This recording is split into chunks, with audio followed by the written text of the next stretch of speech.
პედაგოგების შეფასების კიდევ ერთი სისტემა მომავალში მასწავლებლების პროფესიული განვითარების დონე შესაძლოა გაკვეთილების ჩაწერის გზითაც შეაფასო. ვიდეო გაკვეთილების დანერგვას პროფესიული განვითარების ახალი სტანდარტი ითვალისწინებს. თუმცა ვიდეო გადაღება ნებაყოფლობითი იქნება. პროექტს, რომელიც ახალი სასწავლო სეზონიდან საპილოტოდ უნდა ამოქმედეს, უკვე მოხდა გამოხმაურება მასწავლებლების და პედაგოგთა პროფკავშირების მხრიდან. ლაშა მესხი არკვევდა, ვინ და რა კრიტერიუმით შეაფასებს ვიდეო თვალით ჩაწერილ გაკვეთილებს. როგორ ახართ? მაია მატუა უკვე 4 წელია რაც დაწყებითი კლასების მასწავლებელია. ამბობს, რომ კარიერული ზრდისთვის პროფესიული განვითარების პროგრამაში აქტიურადაა ჩართული. მისთვის სიახლე არ არის, რომ ახალი სასწავლო წლიდან შესაძლოა მის მიერ ჩატარებული გაკვეთილები ვიდეო თვალის მეშვეობით ჩაიწეროს და ამის მიხედვით მოხდეს მისი შეფასება. შეგიძლია დააკვირდე საკუთარ გაკვეთილს, მიხვდე შენს ხარვეზებს, სად შეგიძლია გამოასწორო, რა შეგიძლია გააკეთო.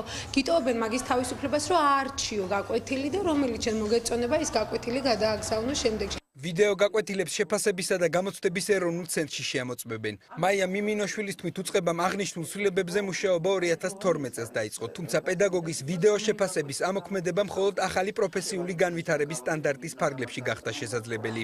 აქ არ არის საუბარი იმაზე, რომ ვიღაცა უცბად მოულოდნელად დაატყდება თავს პედაგოგს, ჩაიწერს გაკვეთილს და აი ეს გაკვეთილი შეფასდება.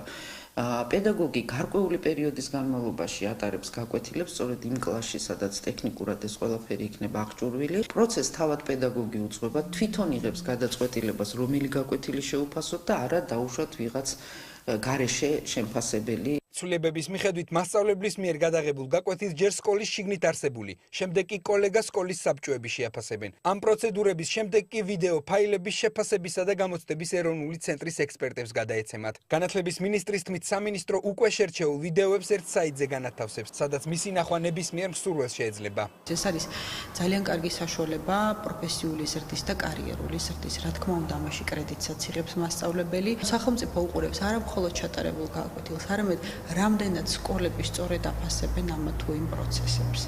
აი ეს არის კომპლექსური მიდგომა და სწორედ ამიტომ არის ეს ძალიან მნიშვნელოვანი. ცვლილებებს დადებითად აფასებენ მასწავლებელთა პროფკავშირებში. ორგანიზაციაში ამბობენ, რომ შეფასების ახალი სქემის მომზადების პროცესში მასწავლებლის პოზიციები მაქსიმალურად იყო გათვალისწინებული. ჩვენთვის მისაღებია ყველა ის ნოვაცია, რომელიც ხელს შეუწყობს მასწავლებლის ობიექტური შეფასების მექანიზმების ჩამოყალიბებასა და სკოლებში დანერგვას.